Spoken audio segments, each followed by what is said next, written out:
Hi, I'm Emily with Bond Hair Bar, and today we're going to talk about trichotillomania. Trichotillomania is when you pick your hair out from stress. A lot of the times we don't know that we're doing it. Today we're going to hear from my client and her story and how she's become pick-free for over 2 years now.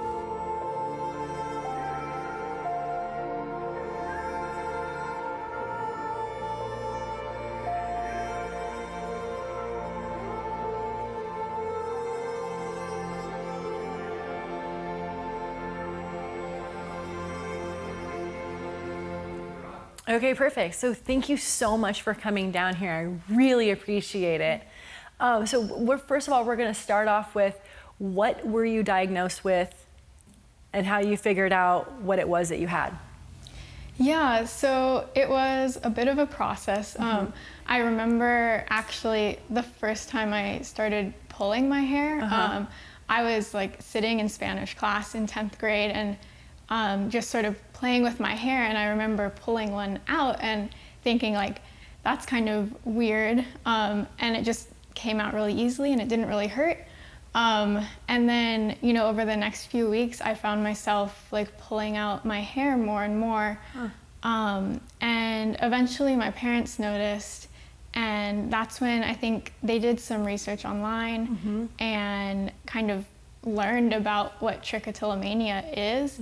And I don't think any of us had heard of it before or really knew it existed, but it was from research online it became pretty clear that that kind of fit into what I was doing. Yeah, that makes sense. So at that point, did you have some, you know, areas of concern on your head that were starting to show? And it took a little bit longer to get there. I think I started pulling, less frequently at first, and then, probably many months later, I started noticing the effects of it, that my hair was actually getting thinner and some bald spots became more noticeable. Okay, how long ago did this all start?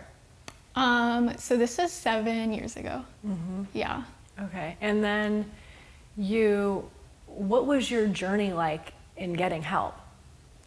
It was a long journey. I mean, it's still kind of ongoing, kind of a lifelong journey. But once my parents noticed, I started going to therapy. And so that was one thing that helped a little bit. And then also just having the support of my parents was helpful.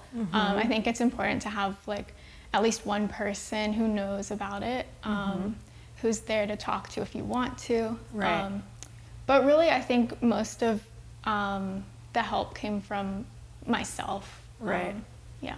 So did you identify with you might have been having some stress in school or anything, or what do you think is the cause of it?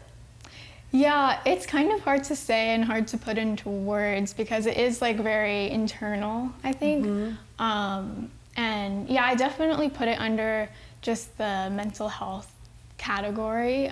So I think it's interwoven with a lot of that. So as I was working on improving my mental health in other ways, I think that helped this as well. Interesting. Yeah. Did you have a counselor or seek any type of professional help that way? So when I first started, when I was still under 18, my parents found a psychologist for me to see, who I worked with once a week, who did help me more specifically with the trick. And then when I was older and in college, I found a psychiatrist. I'm a big believer in therapy. I think it was a great support for everything. Yeah. So how did you find me? Yeah. So I was just, I was probably a year or two ago, and my hair was growing out after I had buzzed it to try to stop pulling. And so it was getting long enough that I thought maybe extensions could be an option. So I was just Googling for salons that did extensions and trying to learn more about it. And your salon popped up. And I was like, this looks so cool. And I don't know why I hadn't found it before, but for whatever reason, at that point in time when I was Googling, it showed up on Google, and your website was very informative, so I could learn a lot there. And then I gave you a call. Yeah. Perfect. I remember the day you called me. I was in Hawaii. Oh, really? And I was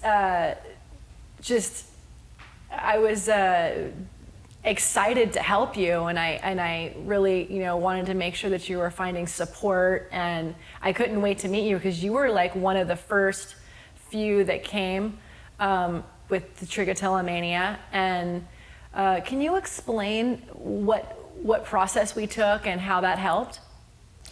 Yeah, so first when I called you, I think we talked for 15 or 20 minutes, which I loved, and you were very positive.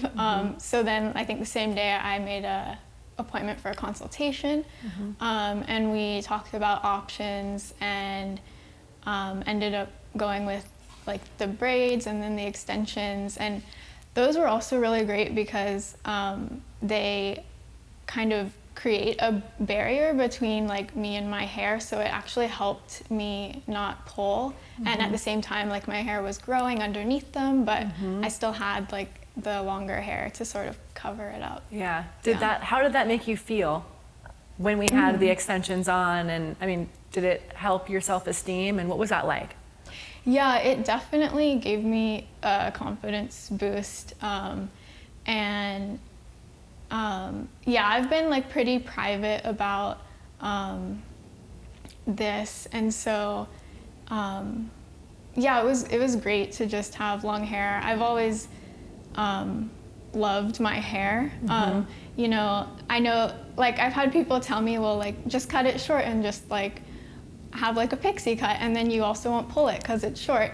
But for me personally, I love my long hair. Yeah, so your hair looks great. Really great. I was noticing when you walked over in the parking lot, and your hair's gotten a lot longer since we took the hair extensions out. And look at that hair! It's just flowing in the wind. Yeah. That's awesome. Yeah, you look amazing. I love it. Thanks. So the hair extensions, we did the braid and sew technique on you, and so that helped you not pull your hair? Yeah, definitely. Yeah, because most of it was in the braids. Yeah. Okay, perfect. Yeah. That's awesome. So what's life like now? I mean, you haven't been pulling for how long? Yeah, it's been 2 years. That's awesome. Yeah, it's definitely a good feeling, and I try to remember to tell myself good job. Yeah, totally. Because it's still hard. I still want to pull my hair, and so I still take a lot of energy to not pull it. Wow. So when do you find yourself wanting to do this? For me, it's normally whenever I'm just sitting, so maybe I'm working or watching TV. Those are normally the most regular. So when you're not busy doing something, when you're in a relaxed state, you catch yourself wanting to do it? Yeah. Okay, that's interesting. Yeah. So are you still working with your counselor? No, I'm not right now. I've definitely thought about finding someone again. The person I was seeing retired, so. Oh. But yeah, there are a lot of good strategies, anything that creates a barrier. So sometimes I'll wear gloves or hat if I'm working. And kind of an odd one that I found is lollipops. So if I'm eating a lollipop, that helps me a lot, actually, more than anything else. Interesting. Do you think it has something to do with the sugar, or do you think that it has something to do with actually the act of doing something? I think the act of doing something. Interesting. Yeah, so it keeps my hands busier. Interesting. Yeah. Have you ever gone to the TLC website? A little bit, not recently. Okay. Yeah, I think that they have quite a few support groups. I know I'm featured on the TLC. I've been working closely with Amy, and she kind of oversees the foundation. So there's lots. They have counselors, and they have hairstylists, and they hold lots of support groups. Oh yeah. Even on Zoom. Yeah. So yeah, I can definitely put you in touch with her. She's really awesome. That'd be great. Perfect. Yeah. Cool. So yeah, So life now is great, and your hair is awesome, and that really helped. Yeah. Great. Yeah. Oh, I'm so happy. Thank you so much for coming down here and telling us your story. And I'm hoping that this is going to help many other people use some new techniques to, not pull themselves, like with the gloves, the hat, lollipop. Hopefully that'll help people around the world. Yeah. Awesome. Thank you so much for coming down. Thanks for having me. Okay, awesome. Thank you.